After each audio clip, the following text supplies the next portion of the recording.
എന്റെ സമ്പത്തെന്നു ചൊല്ലുവാൻ വേറെയില്ലൊന്നും, യേശു മാത്രം സമ്പത്താകുന്നു. ദൈവ തിരുനാമം വാഴ്ത്തപ്പെടുമാറാകട്ടെ.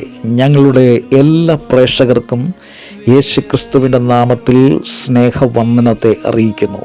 ഇന്ന് ഒരു പുതിയ വിഷയവുമായി നിങ്ങളുടെ മുമ്പിലേക്ക് കടന്നു വരുവാൻ സർവകൃപാലുവായിരിക്കുന്ന ദൈവം എന്നെ സഹായിച്ച് ഓർത്തുകൊണ്ട് ഞാൻ ദൈവത്തിന് നന്ദി പറയുന്നു.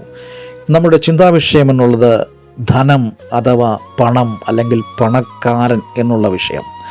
അനേകം ധനവാന്മാർ ദൈവത്തിൻ്റെ പരിശുദ്ധാത്മാവിനാൽ നയിക്കപ്പെടുന്ന ശുശ്രൂഷകളിൽ പങ്കെടുക്കാറുണ്ട്. എന്നാൽ ദൈവത്തിൻ്റെ ശക്തിയും സവിശേഷതയും ചേർന്ന് കൊടുക്കുന്ന ശുശ്രൂഷയെ അവർ കാണുന്നത് തങ്ങളുടെ ധനവും മാനവും നിലനിർത്തുന്നതിനുള്ള ഉപാധിയായിട്ട് മാത്രമാണ് കാണുന്നത്. അപ്രകാരമുള്ള അവരുടെ ധനം നിമിത്തം ഉന്നത ഭാഗം പ്രകടമാക്കരുതെന്നാണ് അപ്പോസ്തലനായിരിക്കുന്ന പൗലോസ് 1 തിമോത്തിയോസ് 6:17 നമ്മളെ ഉദ്ബോധിപ്പിക്കുന്നത്.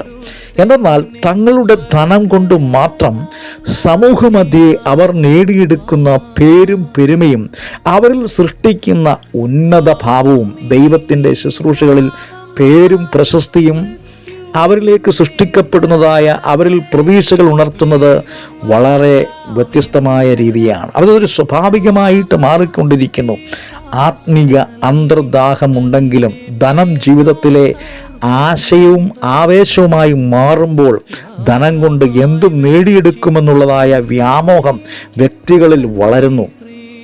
ദൈവത്തിന് തങ്ങളുടെ ജീവിതത്തിൽ പ്രഥമ സ്ഥാനം നൽകുവാനോ ദൈവത്തിനു വേണ്ടി ലാഭമായത് ഛേദമെന്ന് എണ്ണുവാനോ ഇങ്ങനെയുള്ള ധനവാന്മാർക്ക് കഴിയുകയില്ല. അതുകൊണ്ടാണ് കർത്താവ് തന്നെ അനുഗമിക്കുന്നവനായി അല്ലെങ്കിൽ അനുഗമിക്കുന്നവർക്കായി ആവേശത്തോടെ ഓടി വന്ന ധനികനായ ചെറുപ്പക്കാരനോട് അവനുള്ളത് വിറ്റ് ദരിദ്രർക്ക് വിഭജിച്ചു കൊടുത്ത ശേഷം തന്നെ അനുഗമിക്കുവാൻ ആവശ്യപ്പെട്ടത്. അതുകൊണ്ട് തന്നെയാണ് നിശ്ചയമില്ലാത്ത ധനത്തിലല്ല നമുക്ക് സകലതും ധാരാളമായി തരുന്ന ദൈവത്തിൽ ആശ വെക്കുവാൻ ധനവാന്മാരോട് ആജ്ഞാപിക്കുന്ന പൗലോസ് അപ്പോസ്തലൻ തൻ്റെ ആത്മീയ മകനായ തിമോത്തിയോസിനോട് ആവശ്യപ്പെടുന്നത് 1 തിമോത്തിയോസ് 8:17 നമുക്ക് കാണുവാൻ കഴിയും. അതോടൊപ്പം ധനവാന്മാർക്ക് സാക്ഷാൽ ജീവനെ നേടുവാൻ കഴിയണമെങ്കിൽ അവർ സൽപ്രവർത്തികളിൽ സമ്പന്നനായി തീർന്ന് ദാനശീലരും ഔദാര്യമുള്ളവരായി തീരണമെന്ന് അവരെ ഉപദേശിക്കുവാനും